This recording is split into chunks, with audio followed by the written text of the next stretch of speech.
Dialectical behavior therapy was created in the 1980s by Marsha Linehan in Seattle, Washington. Today, DBT is taught all over the world. We're two therapists who believe everyone can benefit from DBT skills. I'm Kate. I'm Michelle.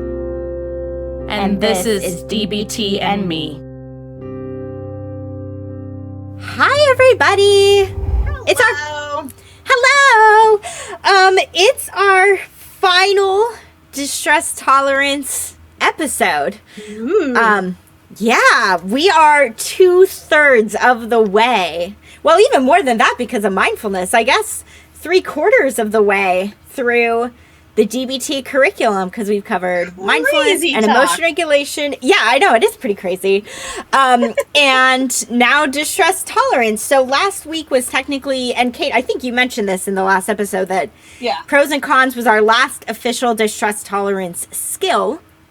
So today, similarly for how we did it when we wrapped up emotion regulation, we had like this troubleshooting, problem solving type of episode where we talked through some of the common challenges that you may face when it came to regulating emotions. And we're going to basically do that same thing with distress tolerance. What things can make it really hard to tolerate stressful situations in your life. That was a tongue twister as I said it. The key difference here is that DBT, the book that Kate and I use, that DBT facilitators use all across the world, that book had specific handouts related to looking at what are the barriers that can get in the way of emotion regulation. And Kate and I, like we do with a lot of the episodes, we went off of those handouts, put our own spin on it, but we have those handouts to guide us. And today, DBT does not have a handout related to troubleshooting distress tolerance skills. So basically, Kate and I took some time before recording this episode to think through what are some things that we've experienced either personally or that we see come up with clients that make these skills really hard. It's not so simple as just we teach a skill and then you go out and use it and it works perfectly. And it just doesn't always work that way. Sometimes you try something and it doesn't go at all how you were expecting. And what could be getting in your way that we want to talk about today to hopefully help it be less in your way moving forward. So we each thought on our own about 3 different things that can make distress tolerance skills difficult to use, and then what we recommend to help with overcoming this particular challenge. Some of the stuff we recommend does reference back to other DBT skills, like this is a skill you want to make sure to focus on or try if you are struggling with this thing. Some of it doesn't have anything to do with DBT. It's just stuff that we recommend generally speaking. So, Kate's going to get us going with the first one. Woohoo! All right, so when I thought, what are some things that can make distress tolerance hard, one of the first things that I thought about was, things that aren't going away. Chronic stresses, right? So there's one thing to be tolerating a distressing situation that you can kind of look out into the future and be like, all right, I only have to deal with this until then, right? Doesn't matter how long the then is to an extent, right? That then could be, tomorrow, that then could be in 5 years. But if you have an endpoint, right, that's one kind of distress. But there are types of distress that don't have an endpoint. So I think about things like chronic pain or chronic illness, right? That's a pretty big one. I think there's a sort of a wishy-washy between not going away and technically going to go away when I think about some things having to do with parenting. Like, yes, your child will get older, but Like, it's going to take a while, and you can't be exactly sure when a certain behavior or something like that is going to end. But also things like if there's, other people in your life with chronic illnesses, or, stress is having to do with the place where you live, where there's no end in sight for you being able to move, right? Things like that. Stuff where it's chronic for some reason or another, just not going to go away. So the first thing that I thought about might sound a little counterintuitive, but bear with me, is allow yourself some times of being overwhelmed, right? If this thing is going to be chronic, if it's going to be ongoing, there's going to be times it overwhelms you, and you need to be nice to yourself about that, right? There's no one who is capable of being strong all the time, right? That's just it's not an option. So allow yourself sometimes to be overwhelmed by it. Allow yourself a space to have a bit of a breakdown. Distress tolerance is great, and there's other skills I'm going to talk about here in a second, but yeah, no amount of skills, no amount of internal strength or willpower or anything else is going to turn you into some sort of superhuman, where something that is chronic and ongoing and horribly distressing isn't going to get the best of you sometimes. So maybe even schedule sometimes, right? Like just give yourself some times to be overwhelmed. It's important. Another thing that is not a DBT skill, though I would argue is a skill because not everybody has it, is ask for help. Like, is this a thing? It depends on what the thing is. Like, can you have somebody else watch the kids for the day? Can you have somebody else come and be a caretaker for your parent with Alzheimer's for the day? Can you, have someone, a really good friend come and do some of the household chores because your chronic pain or your chronic illness is really overwhelming you right now? Right? Like, again, I think this falls into a similar thing of there's only so much you can do with skills. And at some point, asking for outside help could bolster that, right? It can improve the impact of the skills you're using and also help make up for the gap between what the skills can do and what they can't. So I really encourage people that are in chronically distressing situations to, if at all possible, and I know we don't all have the resources to do this, so no shade thrown on people who don't have the same kind of community or family or friends circle for support, but if you do, reach out, ask for help. And then last but certainly not least, because they're the actual skills, I think about focusing on various forms of distraction from things like improve the moment, or also accepts, right? Both of those have elements of this, like to distract yourself from it. Most of the time you won't hear a therapist recommending escapism. But I think in times of chronic distress, stuff that isn't going to go away, escapism has its place, right? Go lose yourself in the plot of that video game for a couple of hours, or a book, or movies, or binge watching Netflix, or whatever, right? Go, lay outside in a yard in the sun and pretend nothing else exists for a bit, right? So focus on things that are distracting and or can be kind of like the V and improve brief vacations, right? Baths, laying out in the sun, driving to a park, doing things that give you some sort of literal break, if at all possible, from the thing.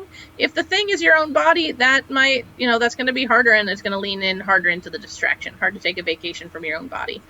Except for maybe if you can save up, or if you have the money just on hand, doing things that are really nice for your body that might help improve whatever your symptoms are, whether that be massage or hydrotherapy or going to a spa or, something. If that's a possibility, then that's a lovely thing to do. But if not, distract, and then cycle back through. Allow yourself to have times of overwhelm and ask for help, and then back to distraction again. That's kind of my thoughts there. Yep. I agree.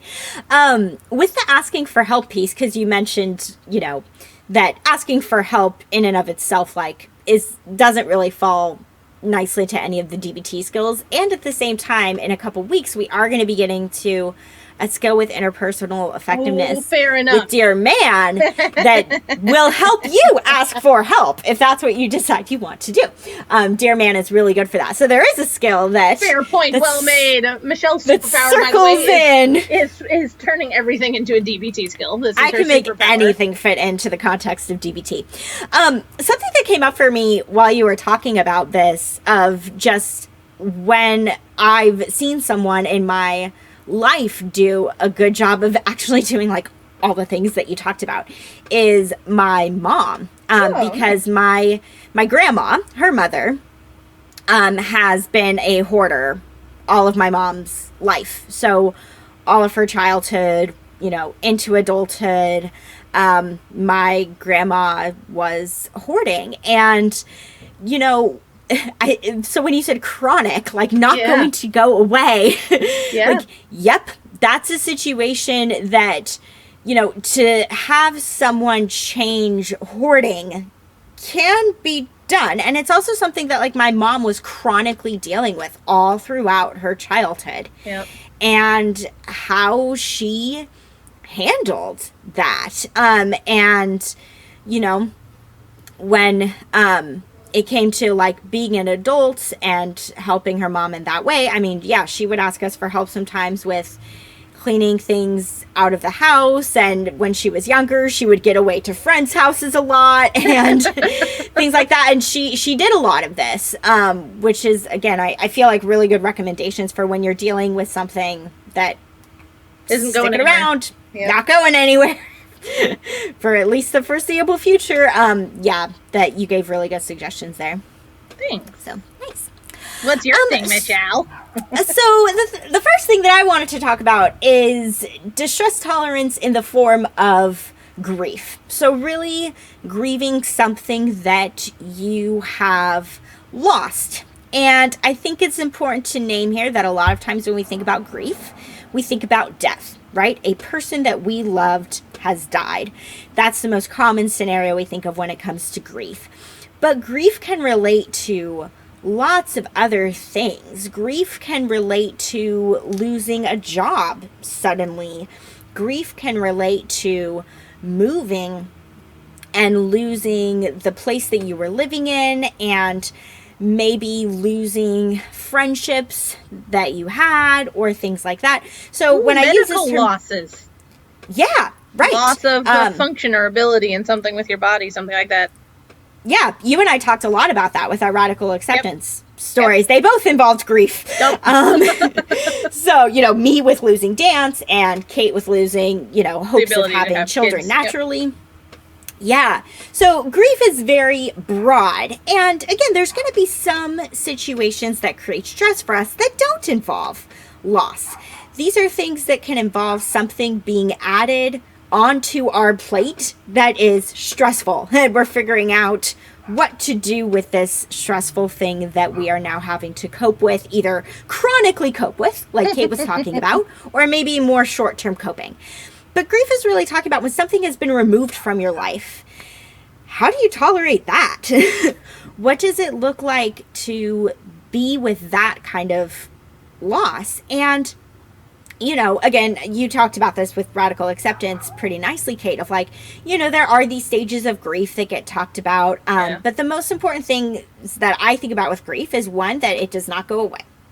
It doesn't go away. It's going to be there in some way, shape, or form the rest of your life. It is not going anywhere. Again, it may shift and change and look different, but it's there.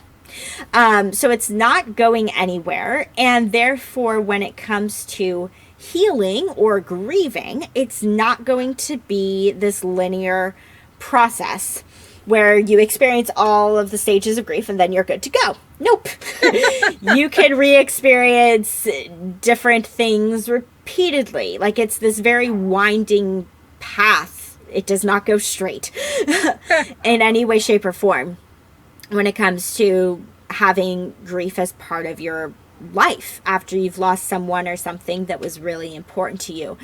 So what do you do about that when that's what you're struggling with? Because I think sometimes a lot of the DBT skills can feel like they pale in comparison to the situation that you are grieving and the loss that you have had. Like, it can be really easy to think like, well, how could these skills really help me when I've experienced such a profound loss?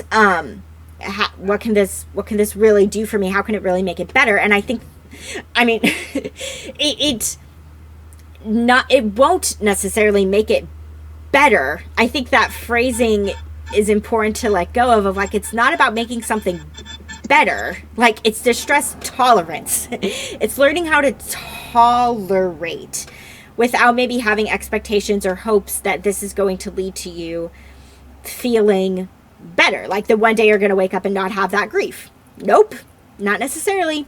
But how can you be with it in a different way than maybe you have been up until this point? So when I think about grief, if that's what you've been struggling with in your life, there are two main skills that I recommend. The first, which may not come as a surprise because I've been talking about it in my explanation up until this point, is radical acceptance.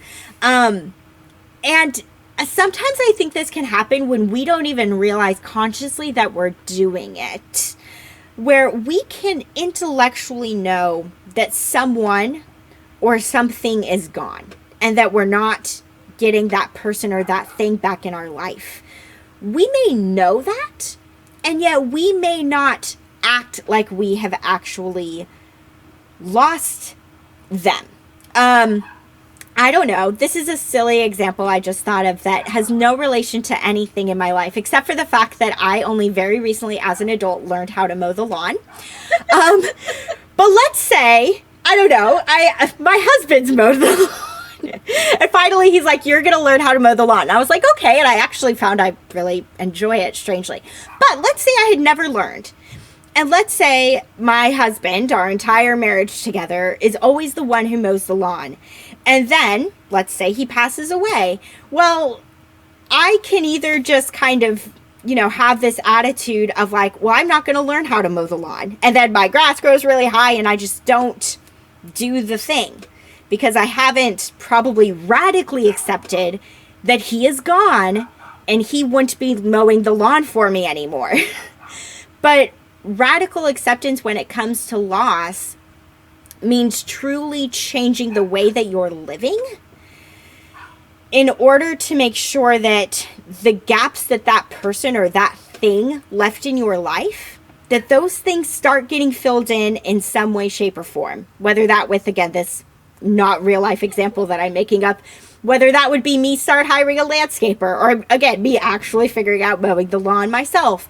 Whatever it is, what changes need to come in your life so that those gaps get filled in. And I'm not trying to make that sound like any kind of easy, simple process at all. That process may take years to figure out, but that's really what radical acceptance is going to look like in the context of grief, is figuring out how you are going to live your life differently now that you don't have that thing or that person that you once did.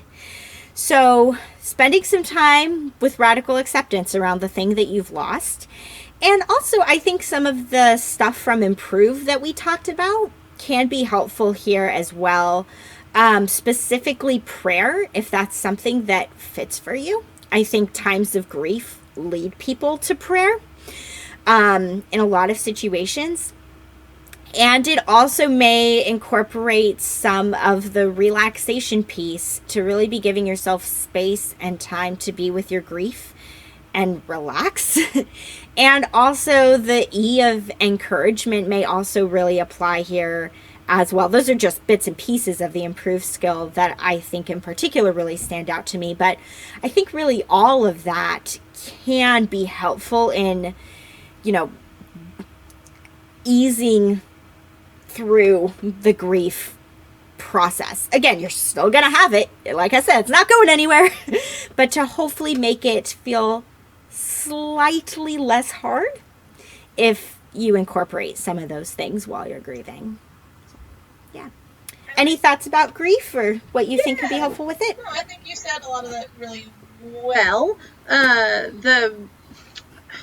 And I like how you talked about it's not going away and it's a winding road and stuff like that. And I think just sort of as a summation of all that, I think about expectation. Mm-hmm. And that I think one of the things that makes grieving so much harder is how much we bump up against our own expectations about what grief is, what it's supposed to look like, what it's not supposed to look like, and how long it's supposed to last. Right? Or society's expectations. Well, sure. Yeah, this is how much time you take off of work. Yeah. Like that kind of thing. Yep. And so, I've had plenty of people be like, I don't understand. The anniversary of the death wasn't hard for me last year. Why is it hard for me this year? I'm supposed to be over this by now, or, whatever. So I think just with grief, and again, Michelle, I think you kind of said this, but just as sort of a summary, is just meeting yourself where you are is really important, because you're going to be in a different place day to day, maybe even minute to minute, year to year, and that's okay, right? Sometimes they're going to be unexpectedly harder after a period of it being a lot easier. Yep. We don't know, and the only thing that judging yourself for it is going to do is make it worse. So, don't. Super true. But yeah, I think otherwise, I think you covered a lot of stuff really nicely. So, my thing, I feel like there's a bit of a theme to my things. Anyway, so the first stuff was, chronic, so stuff that's not going to go away, and the other thing I thought about is things that are going to get worse. Right, which is kind of anticipatory grief, but also maybe just fear, right? Anticipatory fear, dread. I mean, there's all sorts of stuff, right, that can come up when you're facing a situation that's bad already, and is going to get worse. So, the first example that popped into my mind when I thought about something like that is like a loved one is diagnosed with a terminal illness. It's bad enough to get the news, but, you see this whole process stretched out before you. And that's hard. So, a couple of things. First one is a skill, a meditation, but not technically one from DBT. It's called a self-compassion break. I think I've actually done one of these as a closing moment a long time ago. I don't know what episode, because forever ago. But if you just Google self-compassion break, you will get links to listening to the meditation. And it's a really short, 5-ish minute meditation called self-compassion break, where you basically just say, like, you acknowledge that you're in a moment of suffering, that everyone goes through it, and ask to be kind to yourself. So I highly recommend that. It's just so great to acknowledge that you're hurting, that something is hard, and it's just a way to cultivate self-compassion and self-awareness, and I think that's really helpful, really important when you're going through a hard time that's just going to keep getting harder. Similarly to the idea of something being chronic, is I do think it's also still really important to allow yourself to have times where you're overwhelmed by what's going on. If you don't, I don't know why, I don't even know if this works, because it just occurred to me, so if I get to the end of my own metaphor and it doesn't work, I apologize. But right, sometimes people have this idea of, don't take breaks at work, I'm just going to power through, right? And plenty of studies have shown that you work less well over the course of that time, right? You actually do things a lot better if you take breaks. You're going to renew your focus and renew your energy and all these other things. So if you're having to confront something head on, especially something that's just getting worse, you need to allow yourself those quote unquote breaks of breaking down, right? You have to allow that emotion to show up and do its thing for moments. Otherwise, you're just going to get more and more and more and more worn down as you try and push through that. And generally speaking, emotions get their way eventually. So if you're not allowing yourself to have these moments of being overwhelmed, it's entirely plausible that emotionality will just build up and build up and build up and build up and build up until you don't have a choice. And your moment of overwhelm becomes a day or a week of overwhelm, right? That it just lasts a lot longer and it's a lot more intense because you didn't make space for it along the way.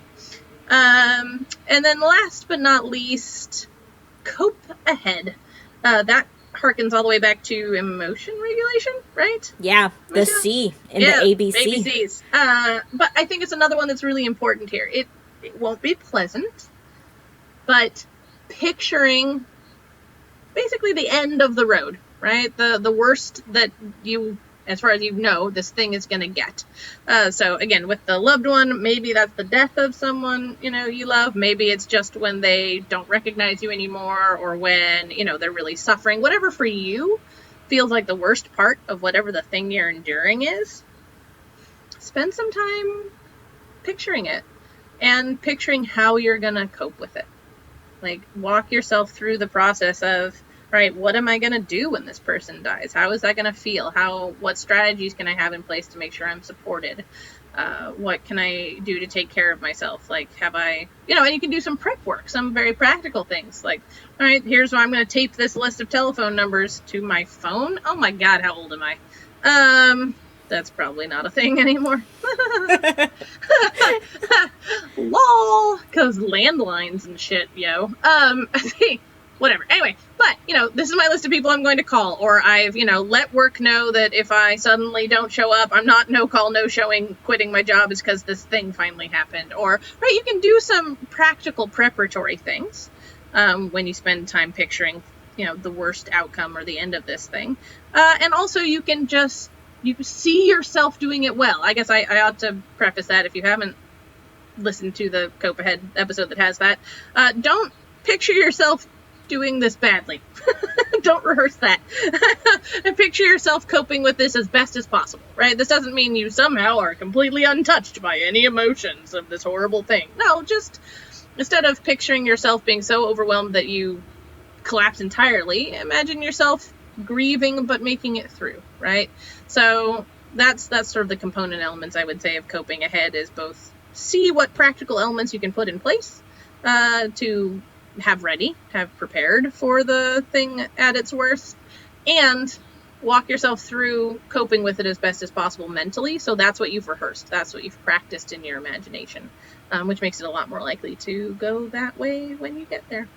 Anything you want to add to that, Michelle? No, I think that's good. I really like the idea of using Cope Ahead here, because I think a lot of times when we've been told, something's going to get worse, or even if we haven't been told, when we're just fearing that it may, and that's making it hard for us to, lower our stress. Our stress keeps rising because we're feeling anxious. Coping ahead is a great skill to use there. Of like, okay, so what if it does do that? Yep. Then what? It helps you get mentally prepared in a way that I think can really calm anxiety. So I like that suggestion a lot. Yay. So another thing that I feel like can come up sometimes with these sorts of situations that we talk about in the distress tolerance module is that, like, being patient is super hard. I mean, it's super hard. And it's hard for us when there's a chronic situation that we're dealing with, like Kate was talking about a little bit ago. It's hard, especially if you have a personality like mine, when you're a fix-it kind of person and you can't fix it. Like, then what? It's hard when it involves another person and you can't do anything about what that other person is thinking or feeling or going through. Like, it's so hard to just be with that and to make an effort to be patient. And so if you catch yourself in moments when patience feels like it's a challenge for you, you're having a day or a moment when you're just feeling exceedingly frustrated and just wishing everything would go away, get figured out right now, whatever it is, patience is not what you're feeling. Kate talks about it all the time. And when I was thinking about, like, well, how do you overcome that? Like, what can you really do when you're feeling super impatient about something? And the thing that I came to almost immediately was, well, that's when you need your mindfulness skills.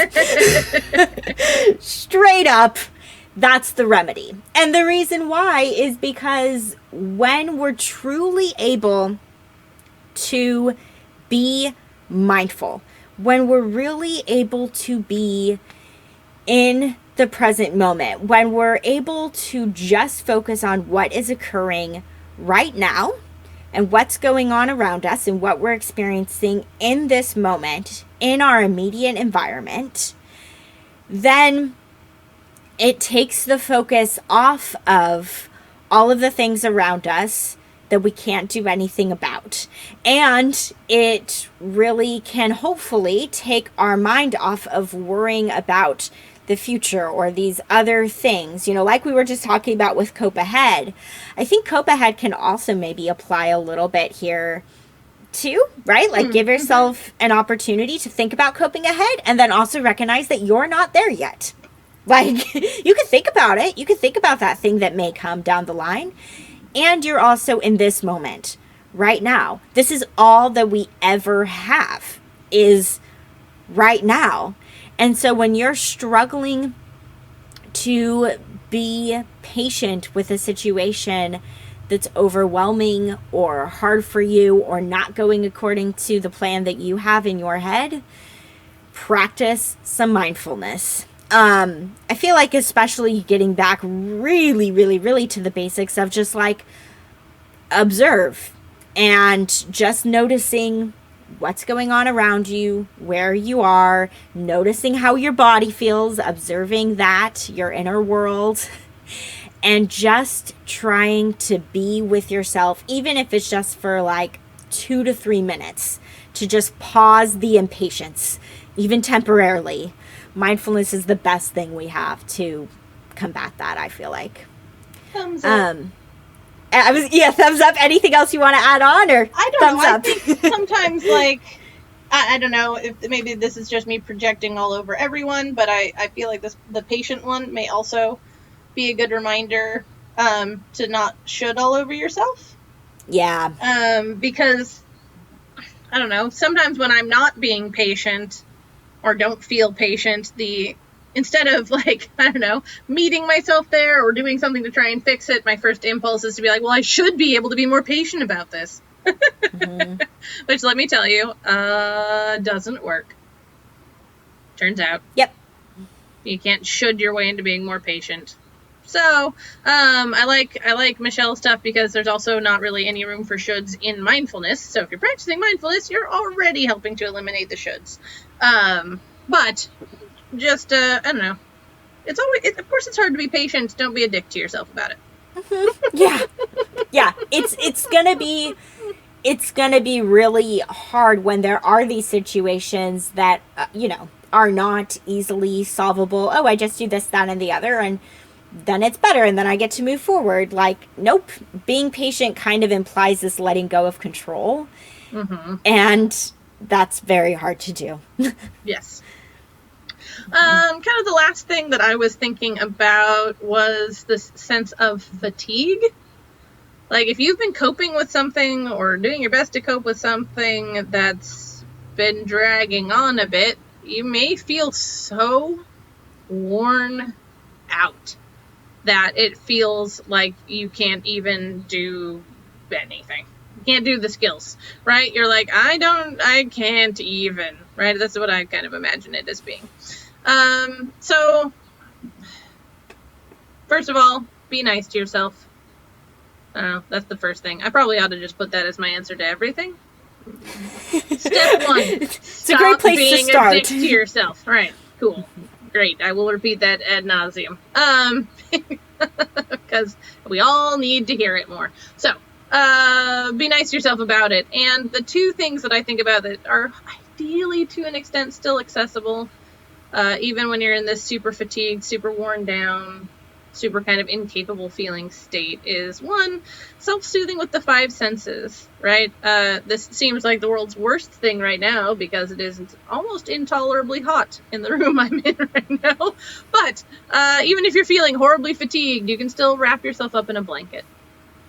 Right? Or maybe when it's hot, you find something cold. I did that yesterday where I put like a wet towel around my neck, and it was so soothing. It was really nice. That does sound nice. So simple, gentle, easy stuff, right? To be nice to your 5 senses. I have gotten in the past to the point where I was so depressed I didn't feel like I even had the energy to watch television. So what I ended up doing is just putting on lo-fi music, like a YouTube channel that just plays it constantly, and more or less just laying in a bed staring at a wall. But the sound, having the music, right, was kind of soothing for me, and after an hour or 2 of that, I felt like I could get up and do other things, right? So just being really gentle with yourself and doing something, even if it's tiny, even if it's small, right? Something low energy, but ideally higher impact, to, excuse me, random yawn out in the middle of nowhere. Oh no. Kate is fatigued as she talks about fatigue. No, I think it's the warmth. I tend to get, whether I like it or not, slightly drowsy when it's warm enough. Same here. Anyway, so self-soothing with the 5 senses. We have our whole episode about that if you need more info there. And then please skills, right? So for a reminder, that's the physical illness, eating healthy, avoiding mind-altering substances, getting good sleep, and exercising. So again, that really ties in with, to me, self-soothing with the 5 senses, because both of those are just different ways of taking care of your body. And if you're that fatigued, probably your body needs some care, right? So just start there, bottom up, as Michelle is always saying, right? When you're so fatigued that you just don't feel like you can engage in damn near anything, bottom up, take care of your body. And ideally that'll get you to a place where you have enough energy to do something else, something more, something different. Yep. And I like that you talked about both of these things, because the way I think about it sometimes is that please really helps us take care of our physical body, and self-soothing really helps take care of us emotionally, right? Because we can have days where we're very physically fatigued, and then we can have days where we're like emotionally fatigued, which are sometimes harder and worse. And so you can apply either one or both, depending on what type of fatigue you're experiencing, because they each address those two sides really well. Makes sense. I like it. Yeah. Right. Last one. And I realized when I was talking about being patient, a lot of what I was also talking about is what I'm going to talk about right now, which is that a really common barrier struggle you can have when you're trying to tolerate a stressful situation is being powerless. And before we started recording, originally I had thought about this as like feeling powerless. Like sometimes we feel powerless in a certain situation, and Kate pointed out to me, which was really what I meant. She's like, or sometimes we literally are. And I was like, that is true. Sometimes we are actually powerless to do anything about the stressful situation we're dealing with. We are not powerless with how we can handle ourselves. We have choices of how we can respond and what we want to do as a reaction to the thing that is stressful. But sometimes there are certain situations where you can't do anything about the situation at hand. You can't change what's occurring, right? You cannot change that your loved one just got diagnosed with cancer. There's nothing you can do about that. Unless you're a doctor who has the cure for cancer, in which case, spread the good news. But like, there's nothing you can do to change that. Like, all you can do is, like, again, try to take care of yourself, try to be there for that other person, but you can't change the thing that is causing the stress. You are powerless to do that. So what can you do? And again, I think a lot of the things we've already talked about for other challenges really can apply here. Like what we were just talking about making sure you're attending to, like, making sure that you're okay. If nothing else, make sure you are okay with the please skills and with self-soothing, like Kate was just discussing. That stuff can really help. And also, typically, like, the main skill that I recommend when there is a situation that you can't do anything about, and it's causing you a fair amount of stress thinking about it and being with it, is to use the accept skill here. Accepts is there when we need to be distracted. And Kate said it earlier, right? A lot of therapists don't recommend escapism. A lot of therapists are like, you've got to feel your feelings. And admittedly, I can be that way sometimes with my clients. That's what you go to therapy for, is to feel your feelings. And when it's something that cannot be changed, you can spend a whole lot of time and energy trying to think about how you could change it or what you could do. Or you can spend some time doing the accept skills, which really are some of them are very nice ways to take care of yourself.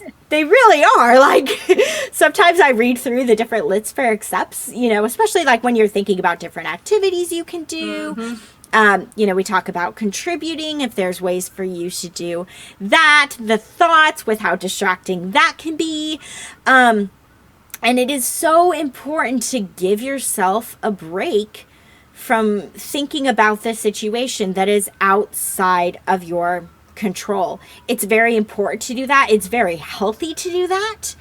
And doing some of the stuff from accepts gives you some really good direction on how to effectively distract yourself. Because again, we're not just talking about sitting there mindlessly scrolling on your phone. That's one of the things we talked about in that episode. Like, we are talking about actively making a choice to do something that's going to get your mind elsewhere, that can be a healthier route for you to take than perseverating and ruminating and thinking over and over again about this other situation that's causing you a lot of stress.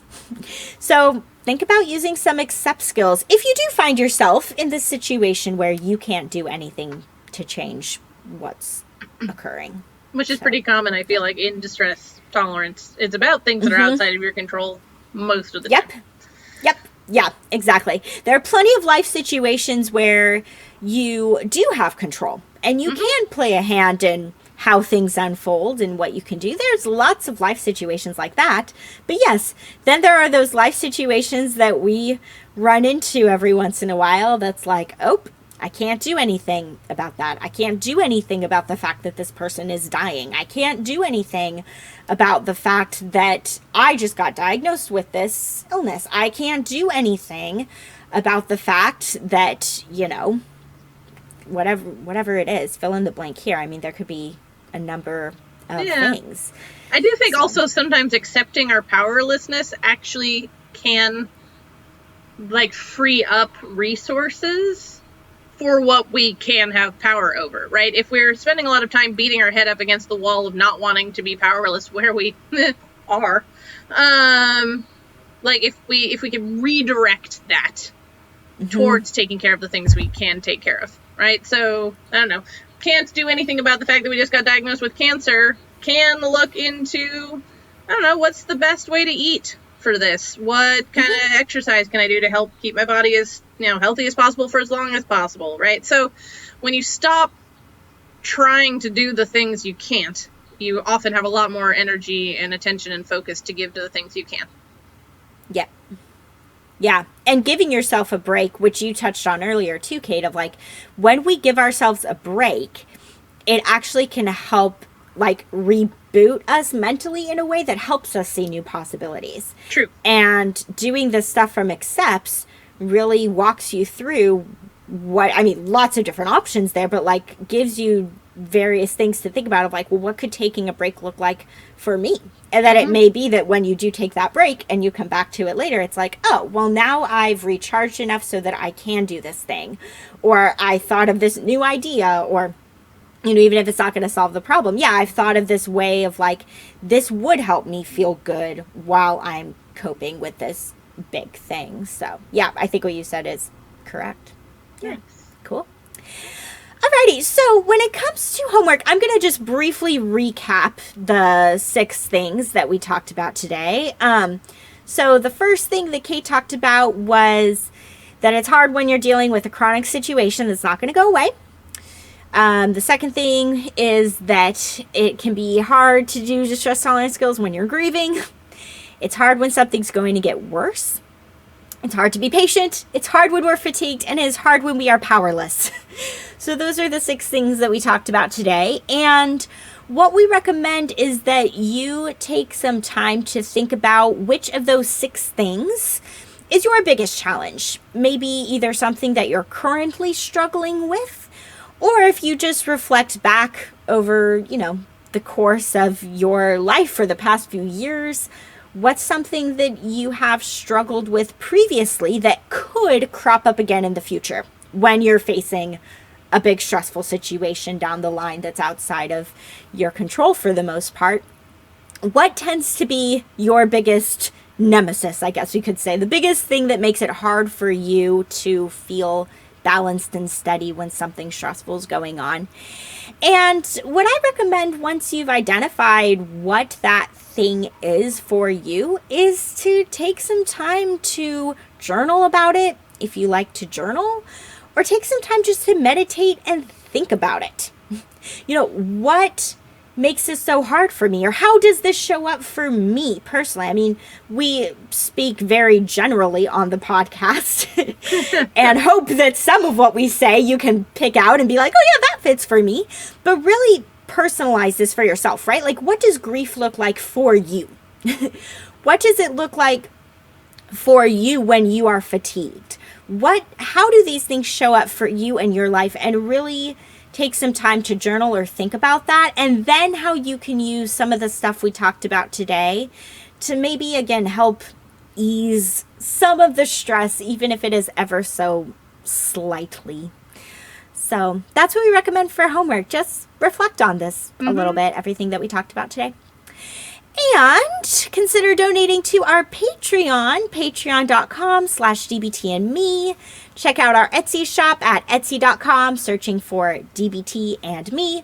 Rate and review us on Apple Podcasts if that's where you listen.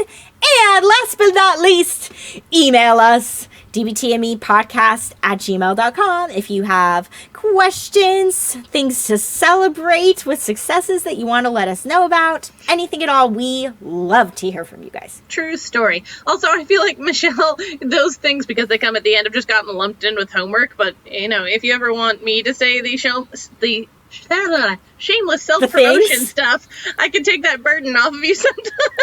I'm going to have you do that next episode. It's going to be you. All the things, but I think we have it written somewhere. Yeah, I just realized, poor Michelle has to do the, thing that still weirds us out. It does still weird us out, and every time I do it, it gets a little bit easier. And it's super cool, to see the support from you guys. Every time we get an order in our Etsy shop or see that we got a new patron on Patreon, I kid you guys not, you make my day. And then I eagerly text Kate and I'm like, this thing happened. And we just get super excited. So literally every ounce of support that you do give us really makes a difference. We notice it. We appreciate it. Yes. Yeah, we can't thank you enough. So yeah, it is getting easier. Still weird, but getting easier because we see people. I just try and remember that I don't feel weird hearing it in the podcasts that I listen to. It's just expected. Yeah. Yep. And here's the part of the episode where they say the things. It's at the end of every YouTube video made by a person. They're like and subscribe, right? that's just part of it. That's just what happens. But it's still, I'm getting more used to hearing it. Yeah, good. I guess I can get used to saying it next time. All right. Yeah, cool. I'm actually going to give a little preamble to today's closing moment. Most of the time I try and, make the closing moment be somehow tied in or more specific to whatever the skill is. But today I thought it might be nice to do one that was a little bit more generalized. And also, if you're someone who really likes visualizing things or guided visualizations, I'd love to walk you through this, because doing a form of this for yourself can be a way to access sort of a trick back door into Wise Mind. So that was kind of the intention here, is to walk you guys through an exercise that might help you both feel calmer and more centered and more grounded, and maybe a sense of feeling kind of, grateful, and also can serve to, maybe help you access the part of you where you feel really wise and where you feel like you can get into Wise Mind. So that's my preamble. So now, settle in. As per usual, just take a moment to get comfortable, get cozy, get into a position that you can maintain for a few minutes. And if you feel safe and comfortable doing so, you can go ahead and close your eyes. As usual, we're going to begin by just tuning in to our breath. Just noticing where you feel your breath the most, the temperature of the air as it comes in and out of your lungs. You don't have to breathe any more slowly or any more deeply than you are naturally. It's just about allowing our breath to welcome us into the present moment and into our bodies. Once you feel settled and ready and in your body and in the moment, I want you to go ahead and picture yourself standing in an open field. In 3 directions, this field just stretches out as far as you can see into the horizon. But a little ways in front of you is the edge of a forest. Take a moment to build that field and that edge of that forest in your mind's eye. Notice what the weather is, what the temperature is, how tall is the grass, what types of trees are in the forest. Just to give yourself a moment to try and solidify this place and this image in your mind. And then you feel ready. I want you to go ahead and walk towards and then into that forest. Still maintaining this really crisp and clear image. As you enter the forest, notice what kind of path it is that you're walking on. What's the ground made out of? Is there a lot of underbrush, or is it relatively open? Just noticing as many things, as many objects and colors and textures, as much as possible about your surroundings as you walk into and through this forest. After a few moments of walking along the forest floor, you're going to notice that the path you're on is going to start to climb. Nothing exceedingly steep, but enough of an incline that it's a bit of work. It's a bit harder. You're having to strive a little bit now to continue walking up this path. Having to put a little bit more effort into your movement, a little bit more intention. Continuing to notice what's around you. Continuing to notice the trees, the makeup of the forest floor, how much light is filtering through the trees to get down to where you are. Just connecting to the sounds and the smells, as many different senses as you can, as you continue to walk up and up this path.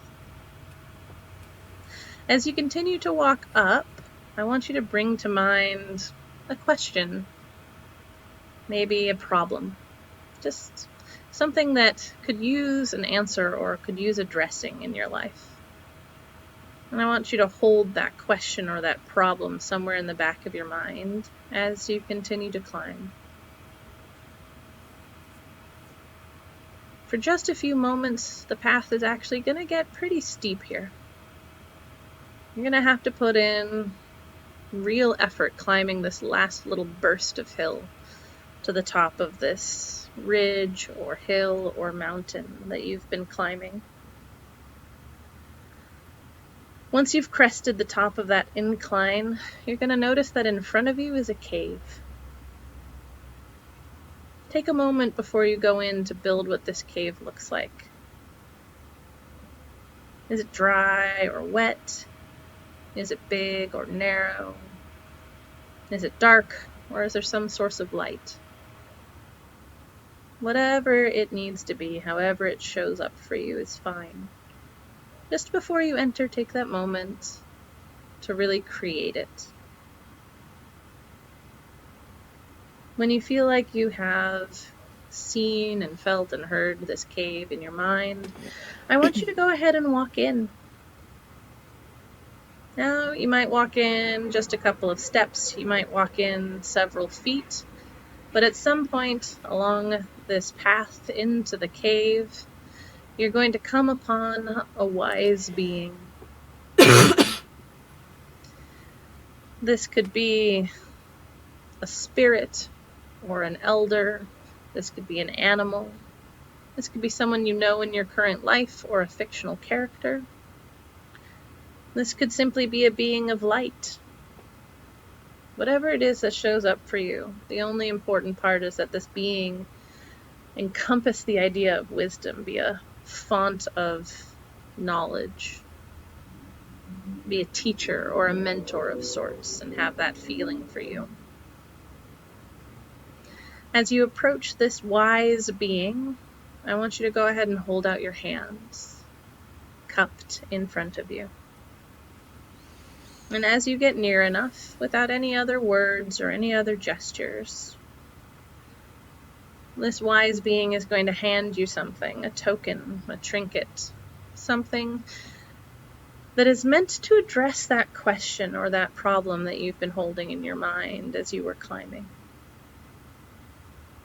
So once this has been handed to you, take a moment to look at it and to absorb what it means for you, how it answers your question or how it helps you move towards a solution to your problem.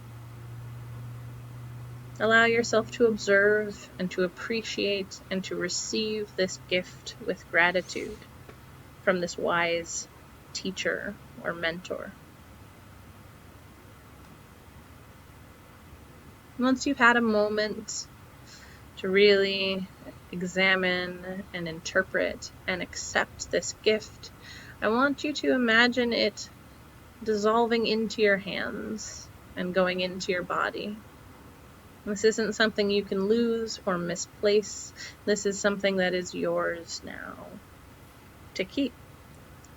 And this teacher, this cave at the top of the mountain, is a place that you can come back to when you have other questions or other problems that this wise being could help you address.